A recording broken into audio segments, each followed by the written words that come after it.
ريال مدريد ولا أضحوكة قدام العالم، والبرصاويين هما أسعد وحدين دابا.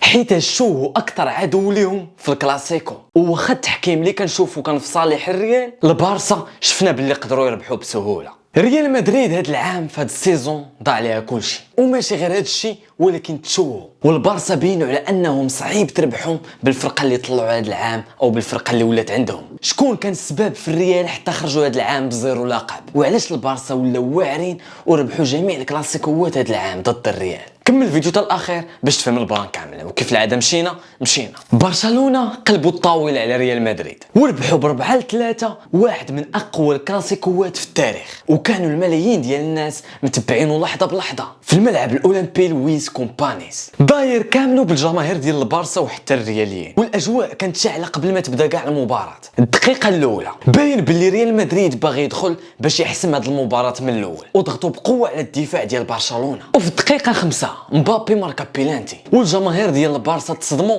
وما عرفوش شنو هادشي واقع. ولكن الصدمه زادت ولات قويه في الدقيقه خرافيه من بعد واحد الهجمه مرتده اللي كيبان فيها الانسجام ما بين فينيسيوس ومبابي. ولكن البارسا ما استسلمش قدام العدو اللدود ديالو اللي هو ريال مدريد، وجاب الريمونتادا كتعتبر اسطوريه. الريمونتادا اللي كتبين الشخصيه ديال الفريق القوي. سجل براسيه من بعدها ب4 دقائق فقط الموهبه لامين يامال الاسباني ماركا واحد من احسن الاهداف في هذا الموسم، في واحد التسديده اللي خلات الحارس تيبو كورتوا يبقى غير واقف وكيتفرج فيها. هنا الجمهور ديال البارسا عرفوا اللي كاين، وانا براسي فاش شفت مبابي ماركا البيت الاول عرفت باللي الفرحه ما غاديش تطول، والضغط تحول من ريال مدريد لبرشا. دار واحد المراوغه رائعه ويسجل الهدف الثالث. ومن بعد في الدقيقه 84 عاود ثاني رافيني بحال جوج وانتهى الشوط الاول. الجماهير ديال ريال مدريد ما عرفوش باش تبلاو وما استوعبوش الواقع. تخيل معايا الشوط الاول بداو فيه متقدمين ب2-0 وسالاو الشوط الاول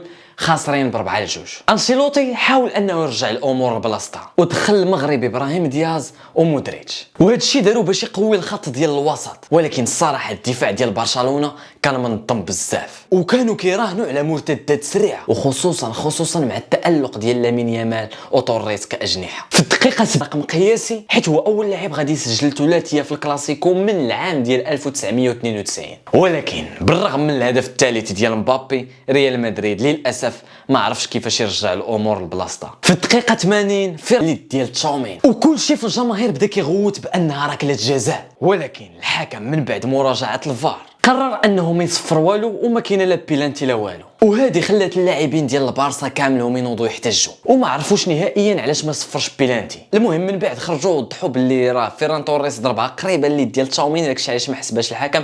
يعني تشاوميني ما عندوش الوقت فين يرجع يدير اللور. وانت اللي كتفرج كتب لي في التعاليق واش كتظن بلي هذيك بيلانتي ولا لا. حيد العاطفه، ما تقولش انت برشلوني ولا انت ريال مدريد، قول لي واش هذيك بيلانتي ولا لا حسب الخبره ديالك. في الدقائق الاخرى سجل فيرمين لوبيز واحد الهدف زوين الصراحه، هدف خامس اللي خلى الماتش. ولكن الحكم لغاه من بعد ما شاف لمسه يد. ولكن المفاجاه الكبرى هي التسريب ديال واحد الصوت من غرفه الفار اللي فيه واحد الحكم كيقول الحمد لله من بعد ما تلغى الهدف. وهذا الصوت هذا دار واحد الضجه كبيره في الاعلام، حيت بداو الناس كيشكوا في التحكيم وباللي بصح كيعاون ريال مدريد. وبالرغم من ان مبابي سجل 3 ديال الاهداف سجل هاتريك، الا انه في الحقيقه كان كيحارب بوحدو ضد الدفاع البرشلوني. وباقي اللاعبين في الهجوم بحال فينيسيوس بيلينغهام ما داروا والو وما كانوش في الفورمه وكيبانوا بحال فاشلين. وهنا بان الضعف ديال الخيارات عند ريال مدريد. استقبل الريال 4 ديال الاهداف في شوط واحد، وهذا الشيء راه ماشي سهل في ماتش كبير بحال الكلاسيكو. الدفاع كان تايه وبلا تنظيم والتمركز ما كاينش، خصوصا في الهجمات المرتده اللي كدير برشلونه. كتشوف الدفاع ديال مدريد واحد لهنا واحد هنا، داك فاسكيز ما عرفت كاع فين كاين،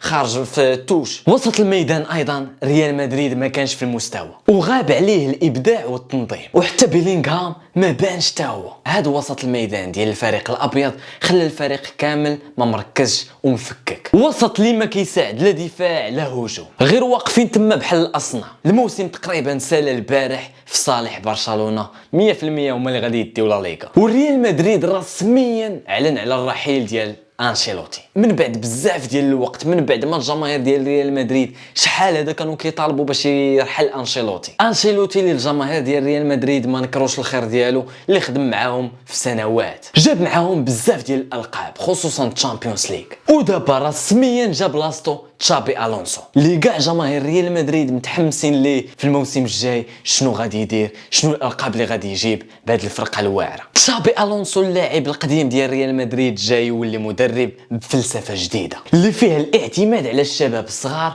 واللاعب المنظم، وكيتقال انه باغي يغير بزاف في الامور او باغي يغير المنظومه كامله، وايضا بغى يبعد بعض الاسماء الثقيله، يعني بغى يحيد ديك اللعيبه ديال الكترو الحريفيه كطيح الضاله. وهاد اللعيبه هادي عقلتوا فاش قلتها لكم داك العام قبل ما يبدا الموسم، وفعلا هي اللي صدقات باللي الكترو الحريفيه كطيح الضاله، وفعلا الضاله هاد العام طاحت. تشابي الونسو بين باللي اللي ما فيه الفايده غادي يحيدو وبدون عاطفه، وانا بالي داك فينيسيوس بعدا كيبان لي باللي جا الوقت باش يمشي، ومبابي في هذا الموسم وفي هذا الاواخر بين باللي راه هو احسن من فينيسيوس بزاف، وايضا ابراهيم دياز تا هو كيبان باللي غادي يمشي. مبابي وصل ل 39 هدف هذا الموسم، تخيل. ومع ذلك البارسا فازت على الريال 4 ديال المرات هذا الموسم في السوبر وفي الكاس وجوج ماتشات في الدوري، والبارسا حاليا في الصداره بفارق 7 ديال النقاط، وباقي لهم 3 ديال الماتشات فقط ويساليو الموسم، واللقب قريب غادي ياخذوه. هذا الكلاسيكو اللي تلعب البارح غادي يبقى في الذاكره ديال المتفرجين في كره القدم، الدراما، الاهداف، التحولات، الجدل.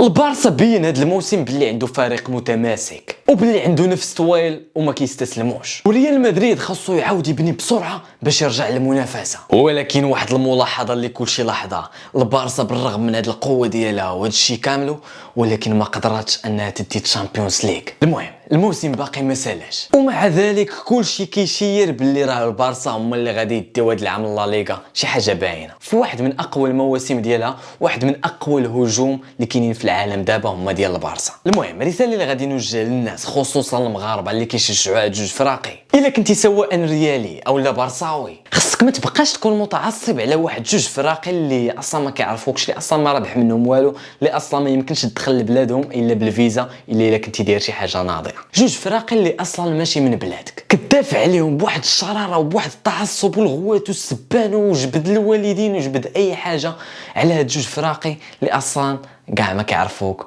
ونقولوا كاع غادي تربح معاهم شي حاجه ما غتربح معاهم والو. تخيل معايا كتسب خوك المغربي على فريق ريال مدريد. وي كنشجعوا ريال مدريد وكنشجعوا برشلونه وكنشجعوا بزاف، ولكن ماشي بداك التعصب اللي كتعرف عليه، فاننا كنشوفوا اللعابه ديال الريال وديال البارسا ما فيهمش هما اللي كيلعبوا، ما فيهمش داك التعصب وفيك نتايا. يعني انا كنشوف اي واحد فيه داك التعصب وكيسبو كدا من الداخل ديالو من نيتو، فراه كنعتبروا واحد من القائمه في التحت وواحد من العقول الضعيفه. هذه غير كره القدم، هذه غير الرياضه تدارت باش نستمتعوا بها ونفرحوا ونضحكوا مع اصحابنا ونطلعوها على بعضياتنا. هذه خسرات هذه ربحات، ماشي بداك السبان الوالدين وانت سير انت اصلا كتدافع، دافع على شي حاجه حسن غادي توصل فيها، ما تدافعش عليا على فرق كاع ما عارفينك اصلا وما رابح معاهم والو. كاين شي حاجه اخرى حسن انك تدافع عليها، مي العقول الضعيفه شنو غدير لها؟ مبروك لجماهير البارسا وهارد لك ريال مدريد. وبالمناسبه هاد الصوره ديال رونالدو اللي حط هنا هادي راه دايرها فقط لان رونالدو واحد الشخصيه اللي كنعتبره واعر في الالتزام ديالو في الخدمه ديالو، وكاين اللي كيصحاب ليه باللي صافي انا معلق رونالدو هنا، صافي راه انا راه واحد المتعصب على ريال مدريد، في حين انه ما كيهمنيش لا خسرات ولا الربحات، غير هو كنطلع على صحابي البرصاويين. هادشي اللي كاين الدراري، نطلعوا شويه النيفو في الرقي العقلاني بلا سبان. وريال مدريد كنظن انه العام الجاي غادي يجيبوا خطه جديده، منهج جديد باش يديو يحصلوا الالقاب كيف العاده. جاوبني في التعاليق شكون اللاعب اللي في نظرك غادي يجي لريال مدريد العام الجاي. هادشي اللي كان في الفيديو، كان معكم اوتي، ما تنساش تخلي معك واحد لايك، سبسكرايب الا كنتي جديد في يوتيوب. تشاو.